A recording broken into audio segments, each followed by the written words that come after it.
পানি ফ্রিজে রাখলে শক্ত হইতে হইতে এত শক্ত হবে যে সেটা যদি পড়ে যায় আপনার হাত পা কেটে ফেলতে পারে।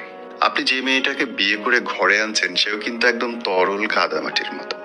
যে সম্পর্কে আজ জড়ালেন সেই বউটার মুখ থেকে যখন ওই তীক্ষ্ণ কথাগুলো বেরোচ্ছে, ধারালো ছুরির মতো কথাগুলো বেরোচ্ছে যেটা আপনাকে কেটে ফেলছে ভাই, সেটা কার তৈরি?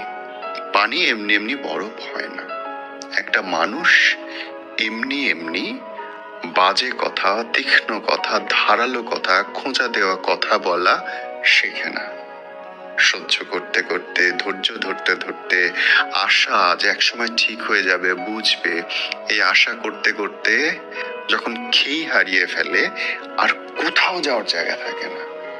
সকল আশা শেষ হয়ে গেলে একটা মানুষ বাজে ব্যবহার করতে পারে, বাজে টোন ব্যবহার করে। কেন সে বাজে কথা বলছে তার চেয়ে জরুরি হচ্ছে জানা কেন সে বাজে কথা